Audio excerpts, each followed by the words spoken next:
before I go into an explanation of why housing prices skyrocketed from 2000 to 2006, I think it's a good idea to give a little history of what the housing market and the mortgage market used to be like before things got out of control. So let's go back to say, I don't know, let's go back to the late 70s. Maybe mid 70s actually. I remember my parents, they bought a house. We lived in New Orleans, and the house, if I remember correctly, it cost roughly $60,000. $60,000. And back then, to buy a house, and actually for a while until more recently, in order to buy a house, you had to put 25% down. So 25% of $60,000 is a fourth of it. So you have to put $15,000 down. So you have to save up $15,000, and then you're going to get a mortgage on $45,000, right? $45,000 you're going to borrow, and I forgot the exact interest rates then, but I'm just going to throw out a number this is really just to kind of for instructive purposes. Let's say interest rates back then, they were higher. They were like 9%, I think. So 9% on $45,000, how much interest am I going to pay? 45, 1, 2, 3 times 0.09. So I'm going to pay a little over $4,000 a year in interest. Or if I divide by 12, about $340 a month. $340 per month in interest. And I remember at the time we actually moved out of our house and we rented it out because we needed cash. And we rented out that exact same house, and this was in the late 70s or early 80s. We rented out that exact same house for $900. The rent was $900. So this raises, I guess, a couple of questions. First of all, the big question is why did those people who rented our house? I mean, they paid $900 a month. They must have had a good income, and I mean, for that time, why were they willing to pay rent when they could have bought a house where the mortgage would have been, it would have been interest plus a little principal? It would have been no more than $400 a month. Why would so why would you just throw away, this is the classic rent versus buy argument. Why would you throw away $900 where you could actually build equity paying $400 a month for the exact same place?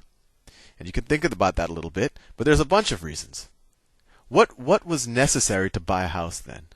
Well, one, you needed a $15,000 down payment.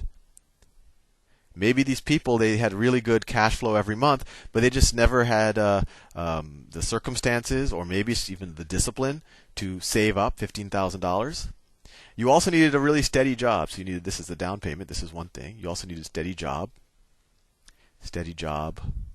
Maybe the people who are renting had, they were working odd jobs or they didn't have a steady income. Although I doubt it. I don't think we would have actually leased the house to them had that been the case. But they probably had that.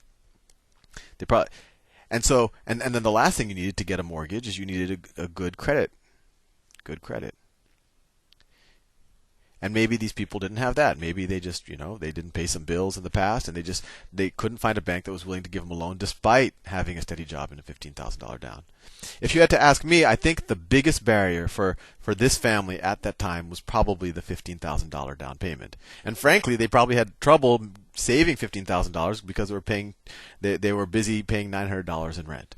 So that was a circumstance throughout actually most of modern history, that you had this barrier towards buying a house, that it did make sense, that the conventional wisdom that it is better to buy than rent held. It's just everyone knew that, but a lot of people just couldn't buy even though they wanted to because they didn't have the down payment, they didn't have the steady job, or they didn't have the good credit.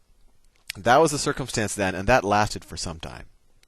What happened in the early 2000s, and it actually happened in California in the mid-90s, but it got more and more, I guess we could say, flagrant as we went through the decade, is that people started lowering these standards. And I'll do a whole other video on possibly why those standards were lowered.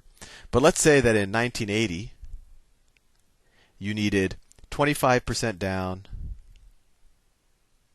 Let me just switch colors. That color's kind of ugly. You needed a steady job,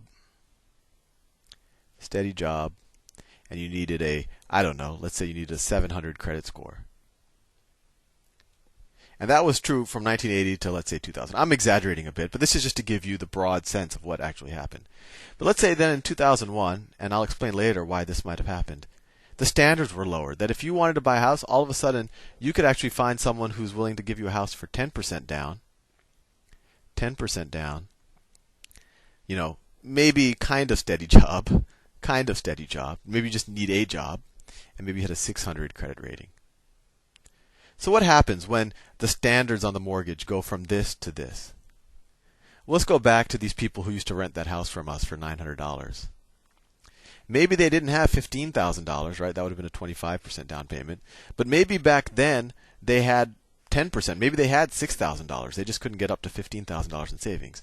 So if back when they were doing this, back in the 80s, if the standards got a little bit freer, like they did in the early 2000s, those people could have bought a house. They would have said, man, we don't have to rent anymore. We've saved up the 10% down payment. It's gotten a little easier. Our job now meets the requirements. Our credit now meets the requirements. We can go buy that house. So that would have increased the aggregate demand for housing, even if no one's incomes increased, even if the population didn't increase, all of a sudden there's a new person who could get financing to buy a house.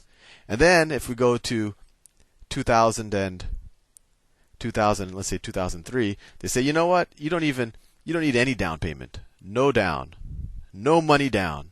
So you can imagine there's a whole set of people who maybe had a decent income, but they couldn't save any money. Now all of a sudden there was no down payment barrier to buying a house. Maybe you still needed a job, and maybe you just needed a 500 credit, right? So all of a sudden, without people's incomes going up, without more jobs being available, without the population increase, there were more people who could get financing, or more people who could bid up homes. And this situation actually got pretty bad. By 2004, 2005, and this isn't exact, but it gives you a sense of what happened. By 2004, 2005, you had a situation where they had these stated income, they had these things called liar loans. Maybe I'll do videos on each of these. But these were essentially no down payment. If you had a job, you could kind of make it up. You just said, I had a job. They wouldn't validate it. These were stated income. So, and you could just say what you made. So even though the mortgage might, require an income of $10,000 a month, and your income is only $2,000 a month, you could say your income is $10,000 a month. So, stated income, no down, maybe a job, and they didn't even do a credit check. So what happened from 2000 to 2004 is that credit just got easier and easier and easier. And every time credit got easier, there were more people who, despite the fact that they weren't making any more money, they were able to get financing. And so the pool of people who were able to bid on homes, or the demand for homes, because now there was this financing, became larger and larger. And that's what increased the prices of homes. And now, the obvious question is, well, why did this happen? First of all, why did they get easier in 2001, get easier and easier as we went to 2004? And why did they get to this unbelievably absurd level where by 2004 and 2005, you hear stories, especially in California and Florida, of people who were making maybe $40,000 a year, and they were able to buy houses with no money down. Some of these people were migrant laborers, and they were able to buy houses for $1 million. So in the next video, I will tell you why that happened. Why were people willing to give their cash to people to buy a house that had a very low likelihood of getting paid back, and for a house that had a very low likelihood of being able to retain its value? I'll see you in the next video.